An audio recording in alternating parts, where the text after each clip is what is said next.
será disponibilizado no site. Revista Cafeicultura. Revista Cafeicultura.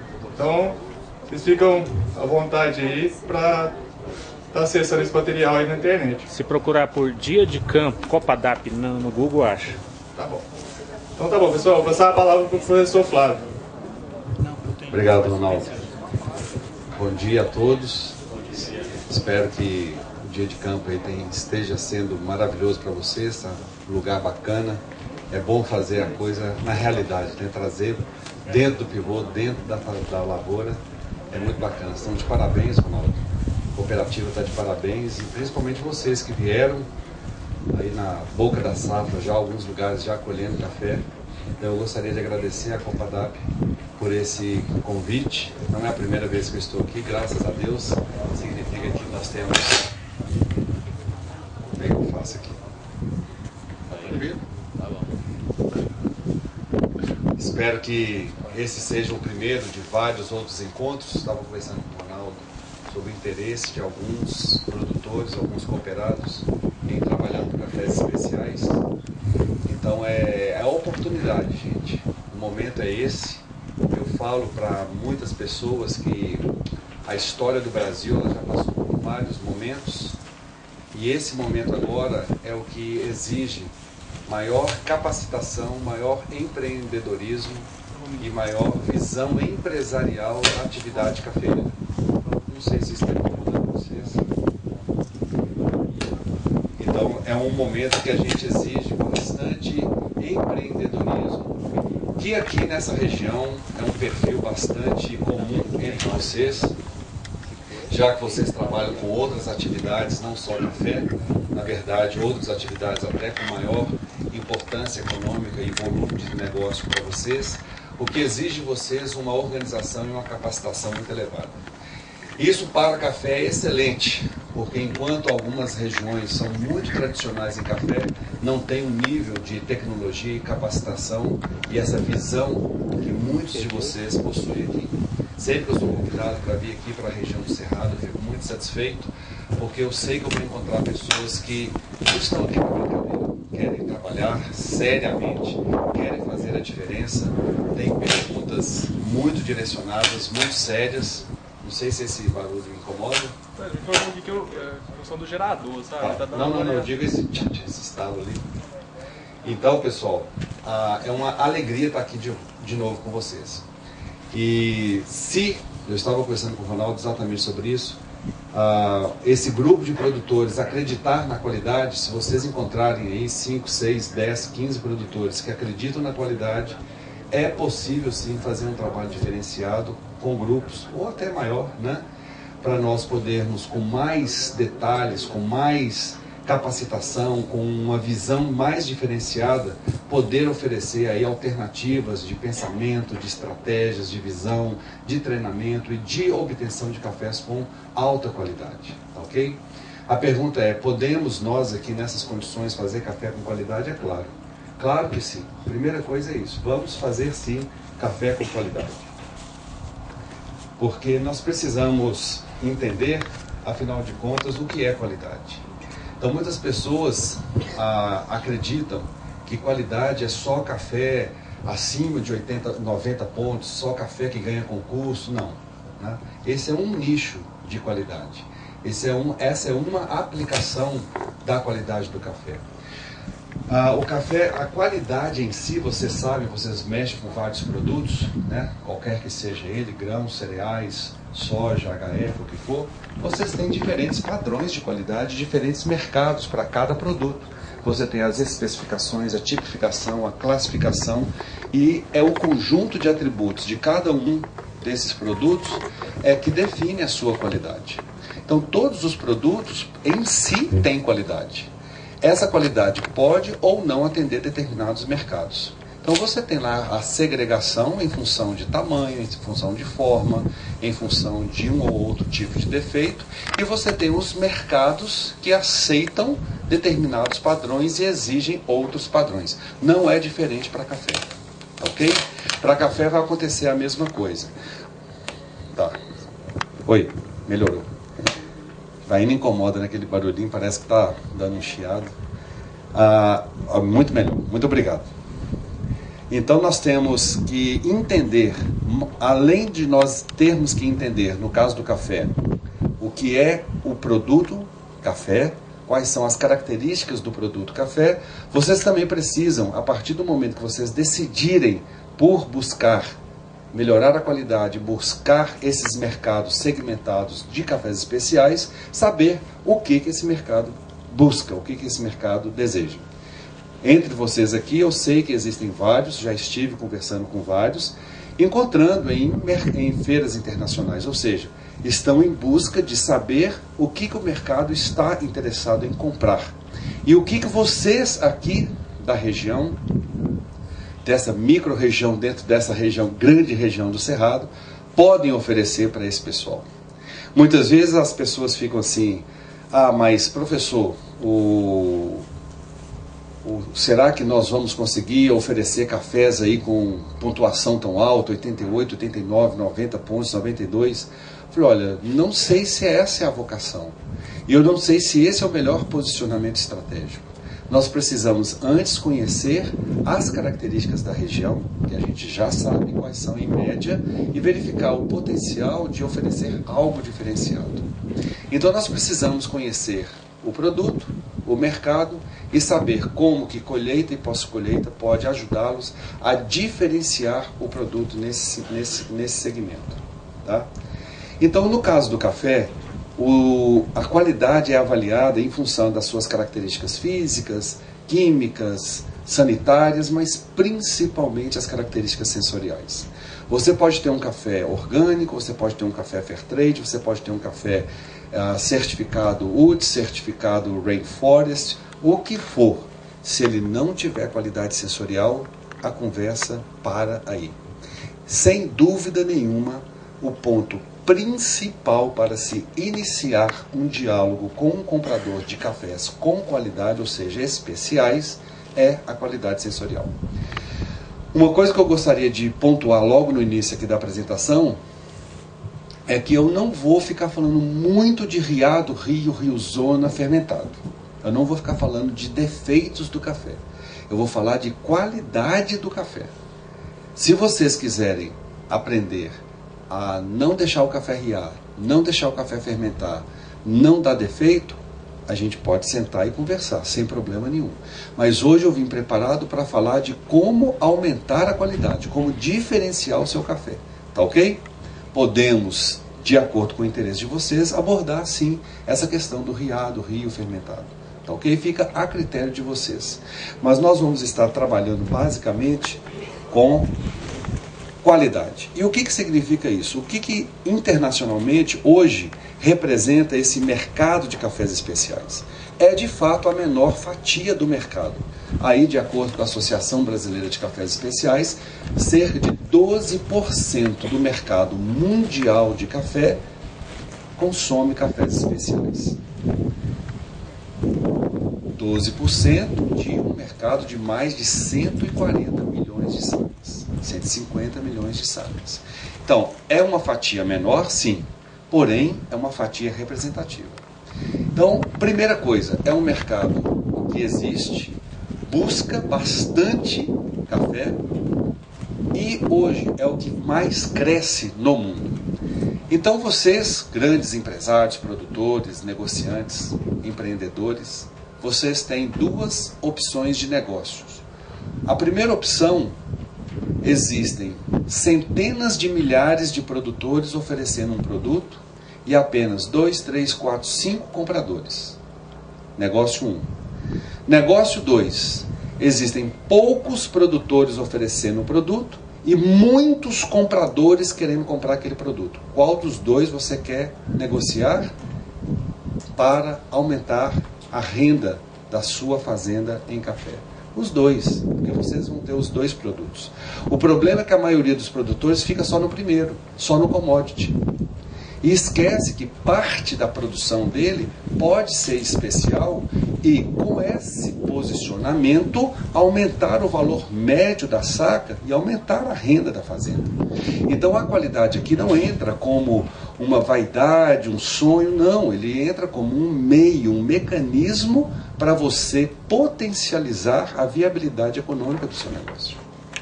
Ok? Então nós estamos falando disso. E tudo que eu falar aqui, pessoal, estará sempre com o pé no chão. Sempre olhando se é viável ou não. A questão, vale a pena fazer café com qualidade a qualquer custo? Claro que não. Não existe essa ilusão. Não existe essa vaidade. Existe a realidade de se produzir bons cafés, cafés com qualidade, cafés especiais, economicamente viáveis. E é claro que hoje o mundo está exigindo cada vez mais qualidade.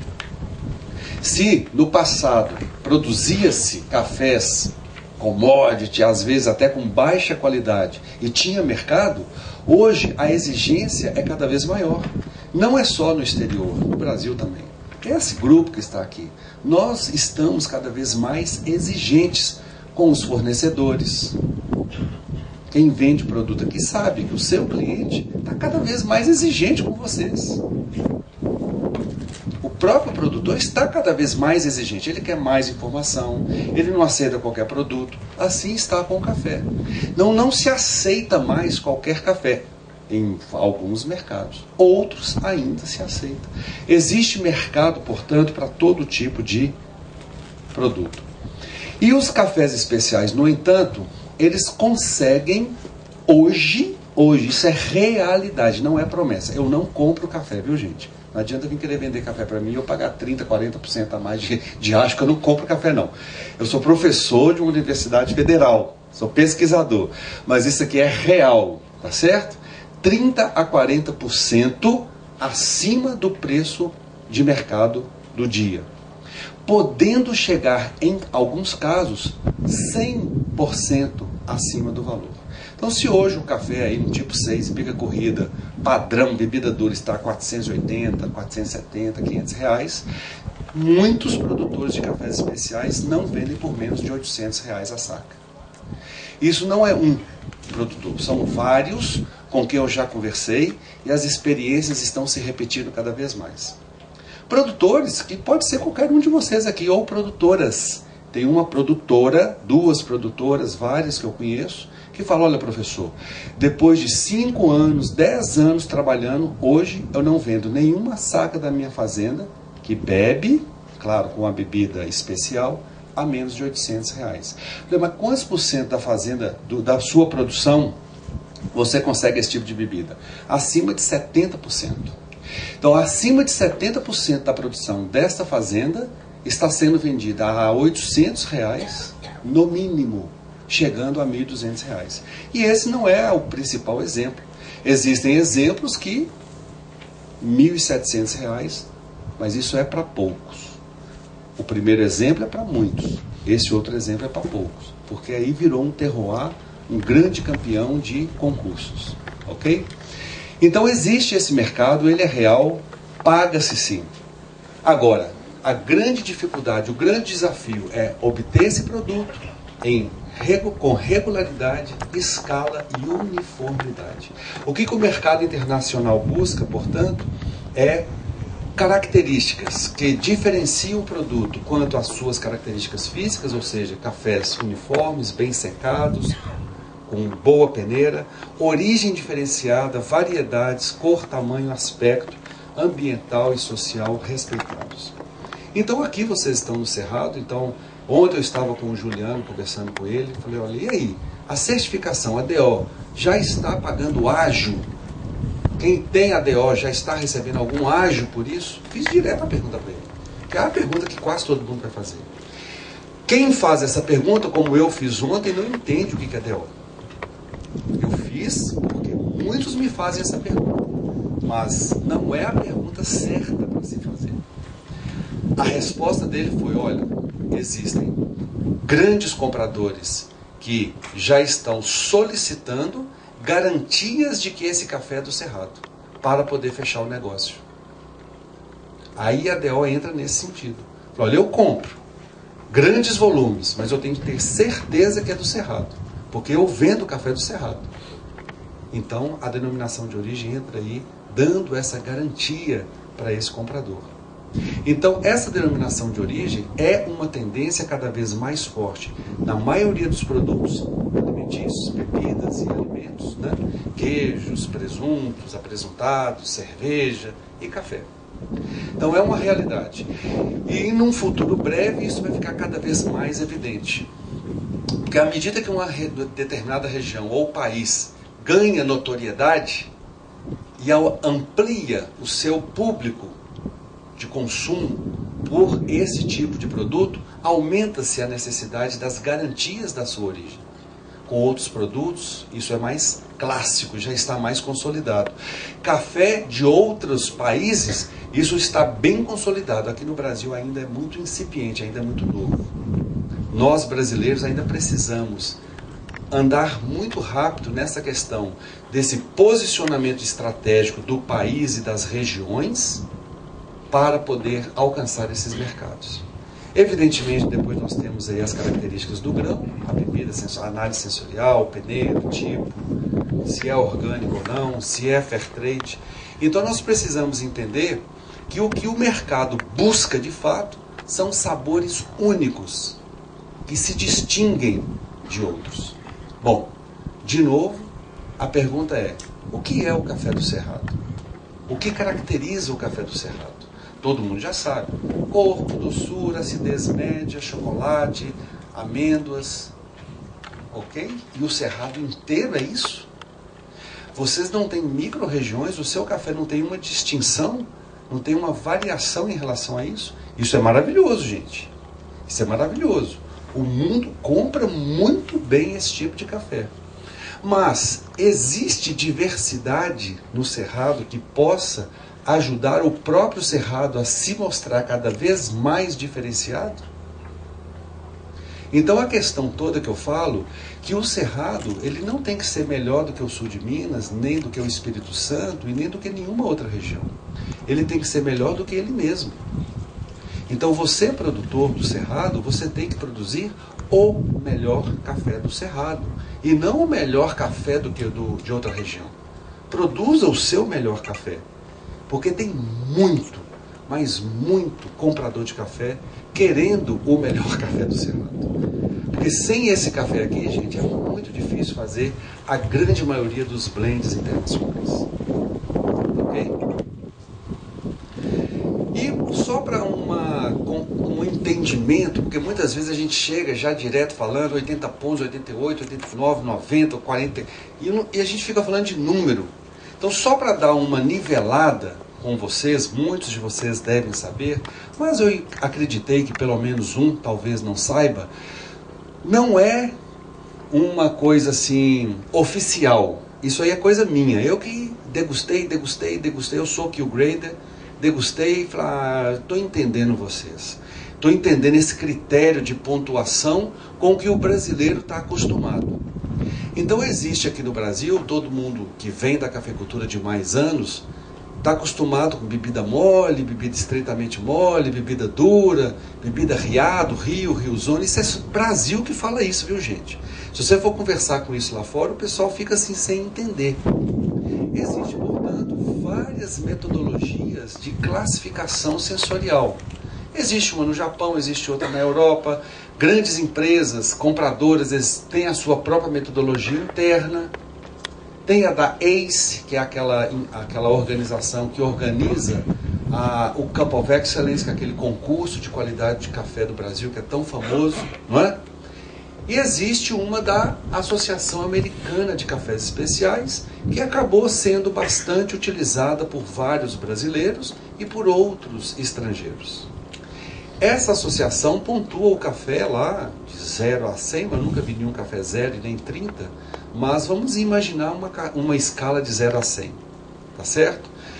Todo café que até hoje eu bebi e que a gente classifica como café duro, sem defeito, café áspero, adstringente, ele pontua aí entre 70 e 79.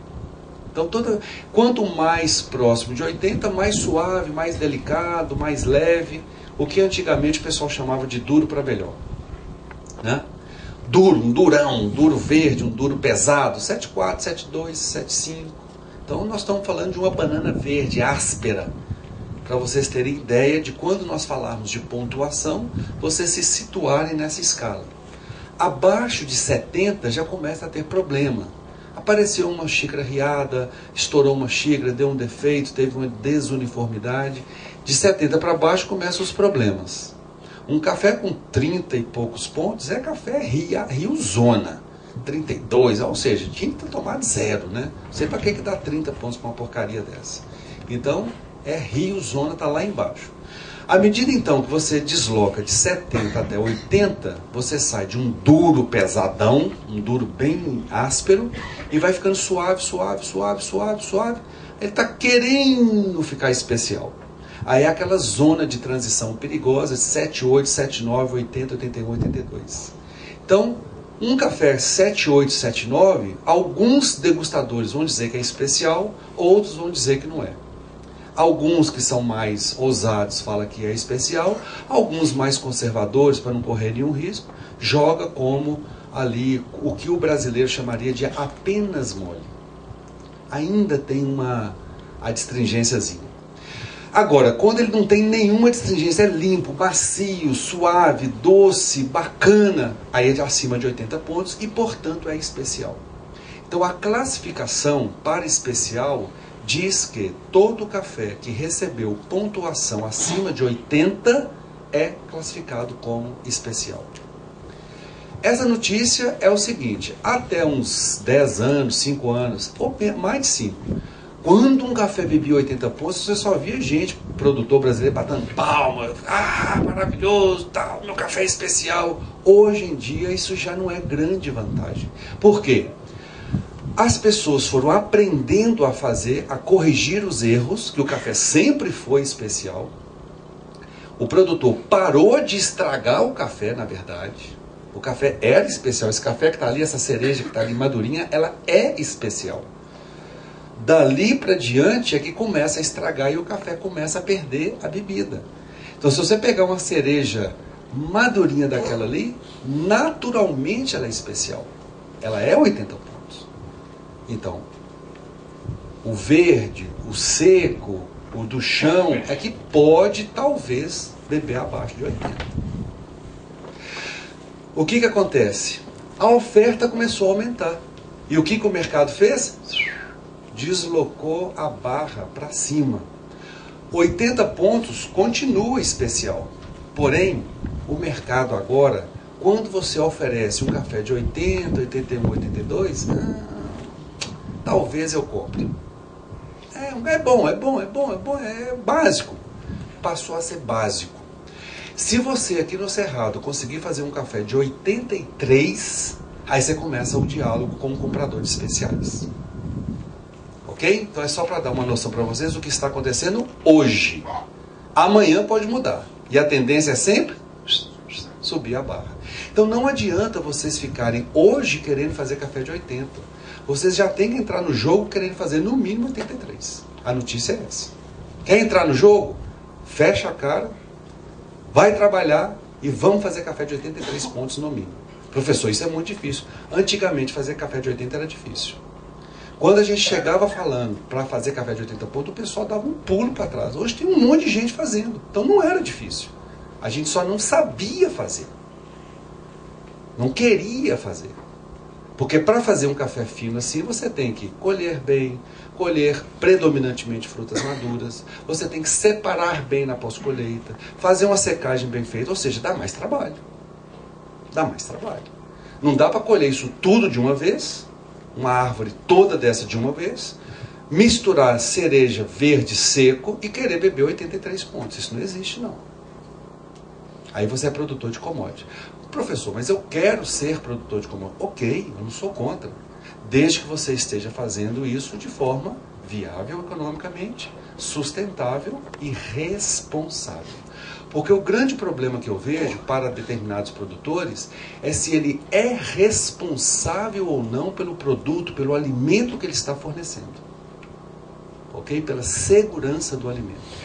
Então, para vocês então terem essa noção, os especiais então são acima de 80 pontos, o mercado está remunerando certamente acima de 83, e aí, 84, 85, meu amigo, você define o preço. muda tudo. Vai aparecer muitos querendo comprar um café 8,5 aqui no Cerrado, você escolhe para quem você quer vender. Quem são esses compradores, professor? Bom, você levanta daí, vai trabalhar, faz o café 85, depois a gente vai procurar quem compra. Entendeu? Não é tão assim, não é tão fácil assim também, né?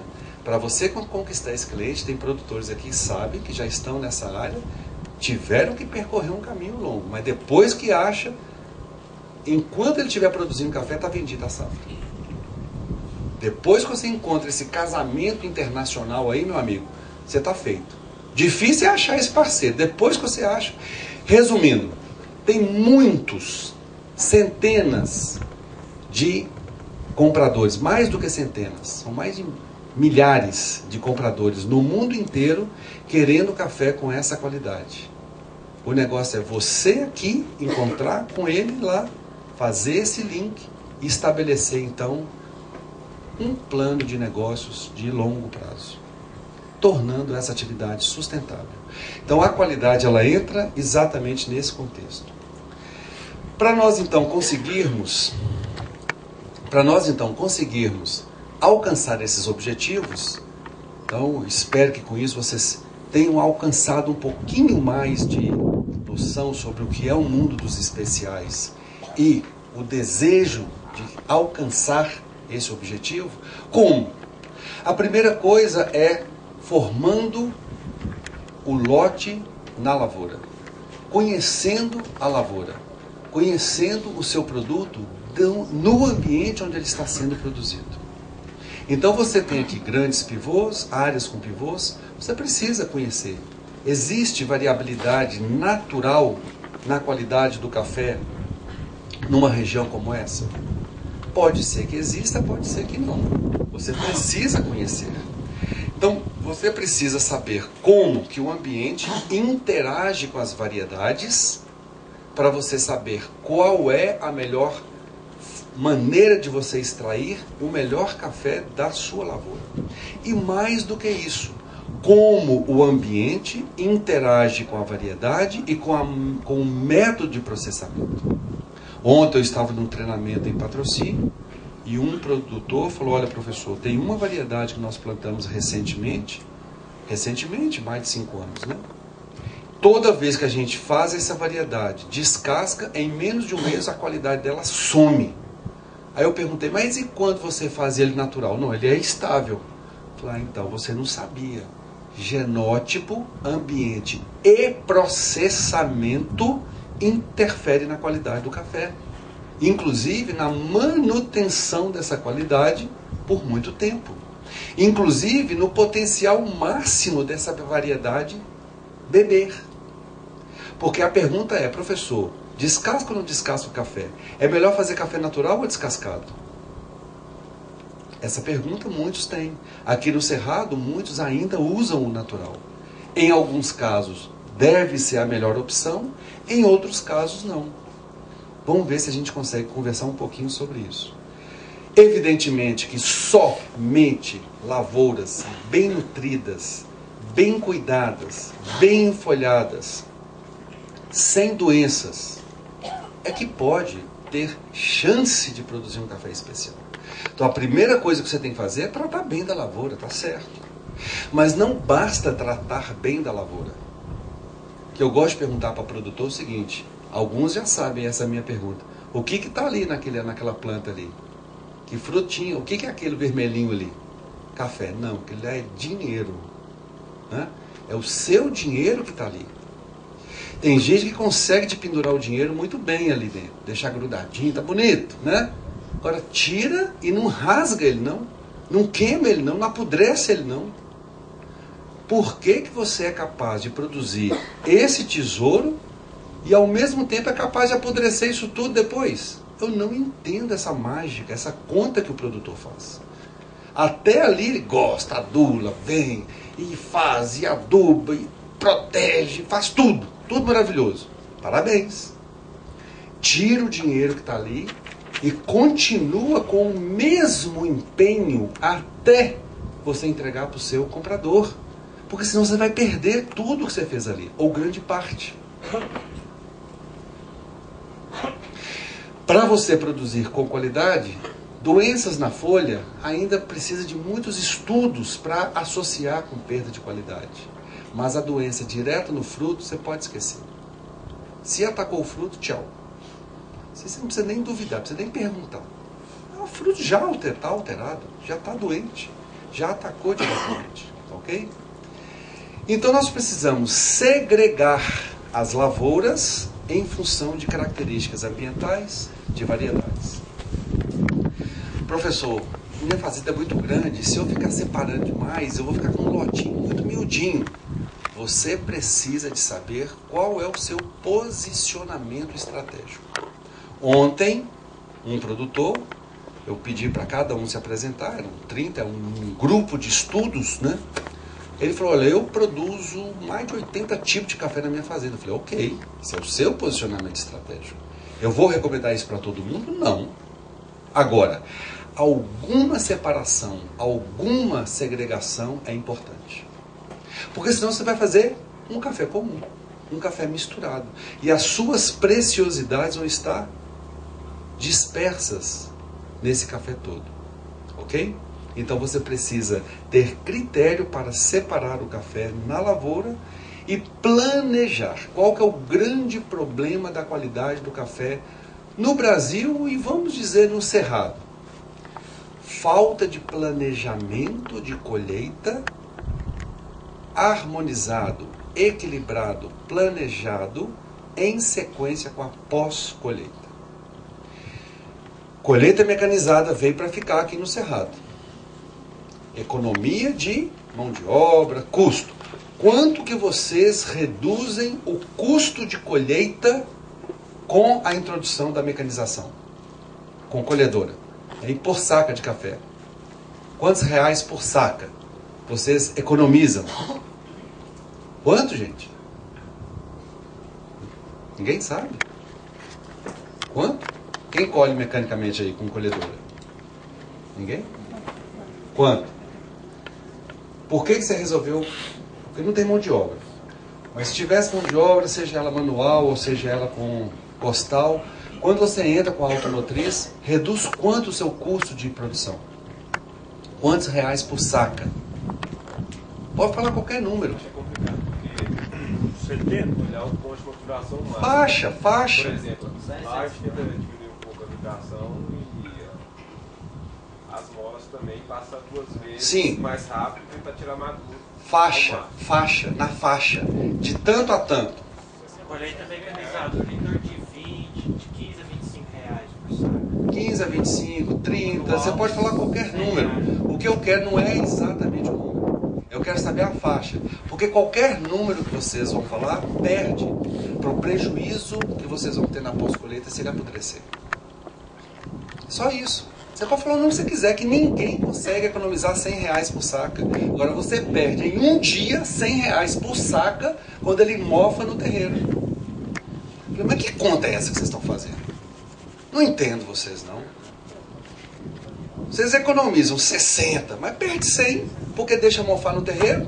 Eu falei, não, vocês estão fazendo conta de doido. Está errado, gente. Está errado. Vocês têm que ganhar dinheiro em todas as etapas. Vocês têm que ganhar dinheiro produzindo, colocando o café na planta, adubando, protegendo, usando todos os defensivos, todas as tecnologias das empresas. Tá certo? Maravilhoso. Tem que ter produtividade? Tem. Tá tudo certo. Tem um pacote tecnológico fantástico. Entra com tecnologia para colher 100 reais em um dia. Você perde por saca. Pronto. Não estou entendendo vocês. Vocês querem ganhar dinheiro? Então não pode deixar o café apodrecer daquele jeito. Não pode deixar o café mofar daquele jeito. Ah, não, professor. Mas se eu for fazer isso aí, eu vou gastar muito dinheiro aí com um terreiro e secador. Eu falei, não, você não vai gastar. Você vai ganhar dinheiro, você vai investir na unidade que vai processar o alimento que você está oferecendo. Porque não basta produzir o alimento sem uma unidade para processar adequadamente o alimento e oferecer esse alimento com segurança, com qualidade e preço. Entenderam? Então a única coisa que a gente não pode fazer é isso. E para ajudar no planejamento, você precisa ter noção do que acontece de fato com a colheita. No início, no meio e no final da safra. Porque a maioria dos agrônomos, como que calcula terreiro? Um terreirão aí para 10 mil sacas. Então 10 mil vezes 500, 5 milhões, dividido por 100, sei quantos mil litros por dia, dividido pela espessura. Isso não dá certo, gente. Isso não dá certo. Porque é média durante a safra. Uma hora vai faltar, uma hora vai sobrar e vai ser uma confusão. E na hora que faltar, meu amigo, você perde dinheiro demais.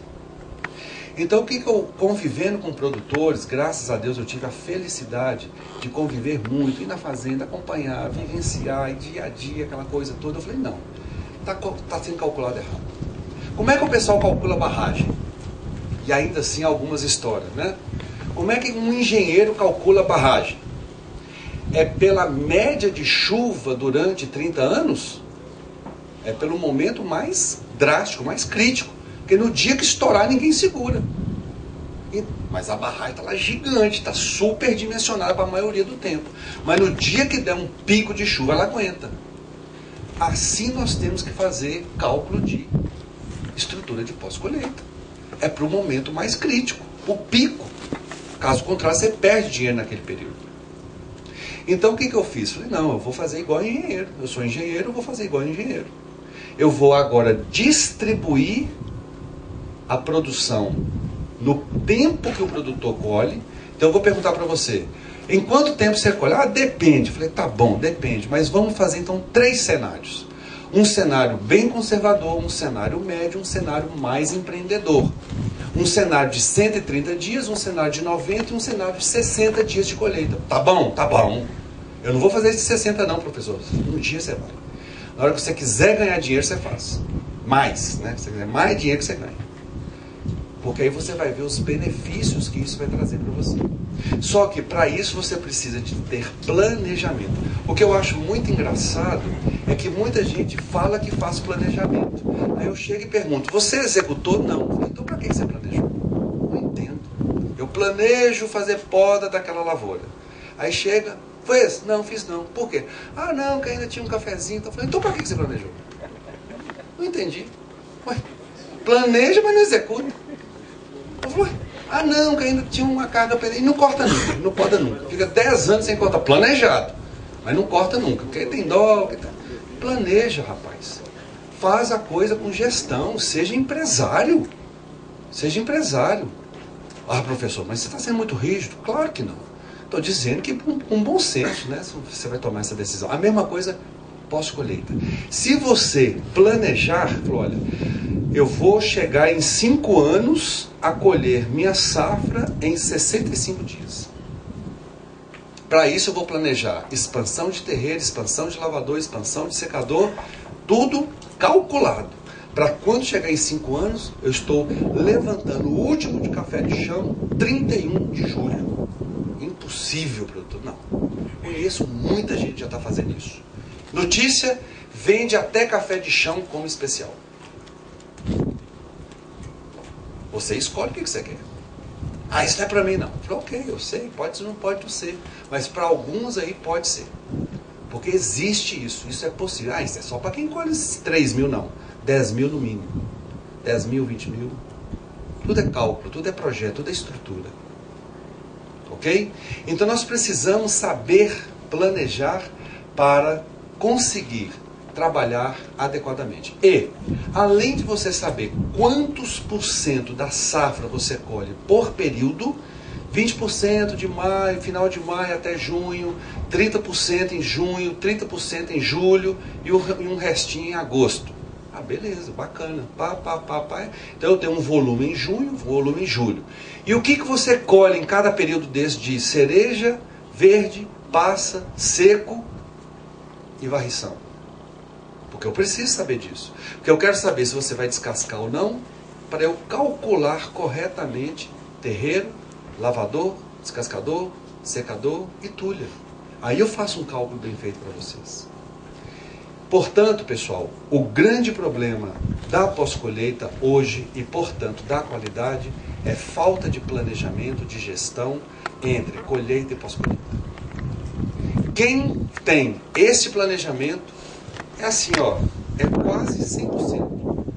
O 1% ali é porque o cara é desmazelado mesmo, né? Agora, quem tem estrutura e cuida bem do café, menos de 5% de café com problema. O resto tudo é limpo, duro, especial. Ok? Planejamento de colheita e pós-colheita. Agora a gente precisa ter alguns aspectos importantes para serem considerados. Pós-colheita, portanto, é uniformizar o material ao máximo. Você colhe uma mistura de frutos, cereja, verde, passa, seco. Quando vocês começarem a colher essa lavoura aqui, ainda assim virá uma mistura. O que a pós-colheita faz? Separa esse material o máximo possível para aumentar a qualidade. Depois de colhido, transportar imediatamente o café para a unidade de processamento, não permitindo aí nada além de 6 horas. Chegando na unidade de processamento, faça a medição da quantidade de cereja, verde, passa, seco, diariamente, para você desenhar uma curva de maturação e assim você aumentar a quantidade de informação para te auxiliar na tomada de decisão. Muitos produtores do Cerrado ainda não lavam o café, com o argumento de que, se lavar, se não lavar, vende pelo mesmo preço.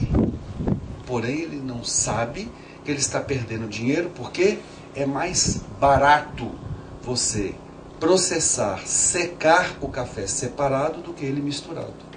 Então, você está deixando de ganhar dinheiro com um custo maior de processamento. Ao lavar o café, você reduz tempo de terreiro, tempo de secador, menor quantidade de mão de obra, menor consumo de combustível. Portanto, é mais barato. Você aumenta a sua margem. Ah, professor, mas isso não deve ser muita coisa, não? É significativo. Fizemos vários cálculos. É viável economicamente lavar o café. Porém, outros benefícios aparecem. Você vai ter aí uma melhor bebida, um melhor aspecto, você vai ter um café mais uniforme, menos manchado e assim por diante. Portanto, um café mais fácil de você vender. Evidentemente, quem tem lavador deve trocar a cada turno de trabalho a água para receber o próximo café. Se você só tem um turno, só no final do dia.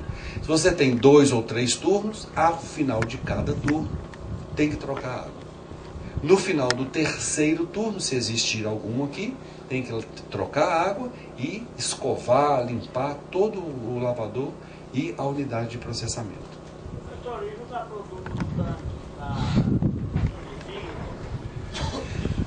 O fungicida, pessoal, é o seguinte: todo mundo aqui é técnico, nós estamos aqui diante de várias empresas que têm produtos. Está registrado para essa finalidade? Se não está, eu não vou nem conversar. Sinto muito. Para que conversar se não tem registro para esse uso? E por que o registro é importante? Você sabe a dificuldade que é no Brasil de liberar um registro para usar um produto, né? Eu preciso de ter segurança e garantia sobre o período de carência disso. E lembra que nós estamos trabalhando com produtos já diretamente no alimento e esse produto vai levar isso para o terreiro e vai levar para o armazenamento. Aí tudo bem, foi o que eu falei. Se tem registro, você falou de outros fungicidas, né? Se tem registro, aí beleza. Agora você pode usar sim. Porém, você tem que lembrar, meu amigo, que o lavador funciona por diferença de densidade. Aí tem produtor que vai jogando isso lá, vai jogando, até a água enrolar no dedo assim, ó. De tão grossa que ela fica. Falei, não está separando mais por densidade. Então você perde a eficiência de separação, porque ela fica muito grossa. Então, poder usar pode, enquanto a água estiver realizando a função dela. Entenderam a pergunta, pessoal? Não sei se todo mundo escutou. É o uso de amônia quaternária, Fegatex, etc., na água. Pode usar? Pode sem problema. Por exemplo, aqui sazonalidade de tempo, às vezes quando chove. Só um minutinho, Flávio. Lá o pessoal escuta você daqui lá. Por exemplo, sazonalidade de tempo.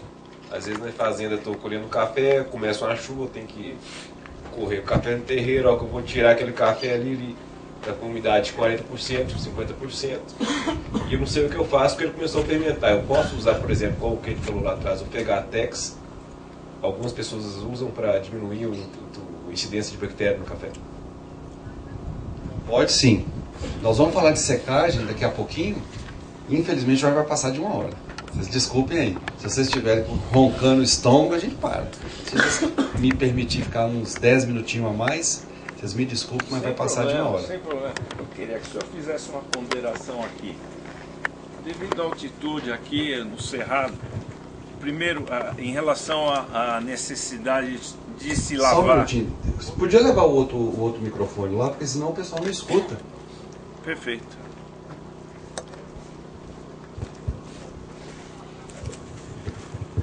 Professor, eu gostaria que o senhor fizesse uma ponderação em relação ao que o senhor está falando da necessidade de se lavar para diminuir até mesmo o custo do processamento de secagem do café, porque aqui na nossa região eu garanto para o senhor que primeiro mês de colheita, vamos dizer assim, não dá 5% de café boia. Então não tenho visto vantagem operacional de fazer essa desde o início. Eu começo a lavar sempre depois de uns 30, 40 dias de colheita aqui na região. Entendi. Ótima pergunta. Xoxo, roncolho, mal granado, como é que tá? Não, isso daí perfeito. Uma lavoura, vamos dizer, irrigada, com gotejo, tudo, e sem esse tipo de problema. Se é 0%, que eu não acredito, aí não tem justificativa. Agora, se você tem 10% de xoxo, roncolho, mal granado, 20%, que é um número bastante comum, né, no início da safra, bem no iniciozinho, é sempre interessante lavar o café. Porque é o seguinte, se você só começa a lavar depois de 30 dias, significa que você já tem um lavador, correto? Então você já tem o equipamento. Que a decisão, quando eu falei de lavar, era produtores que não têm o equipamento. Agora, se você tem o equipamento e não está lavando, a não ser que saia assim menos de 10%, 5% na porção boia. Se você joga no lavador e não flutua nada, é lógico que não precisa. Agora, em geral, não sei o seu caso específico, porque aqui nós temos muitos produtores, são casos a casos, então você deve avaliar. Se você tem ali, joga na água. Muito pouco. Flutua, o que é muito pouco? 5%? Não, nem isso. 2% flutua. 1%. Às vezes é só roncolho, alguma não, coisa. Se 1% flutua, pelo amor de Deus, não precisa passar no lavador. Se esse for o caso, viu, pessoal? Você está me entendendo? Porque senão daqui a pouco vocês podem entender que não precisa lavar café. O professor foi lá e falou que não precisa lavar café. Eu não estou falando isso.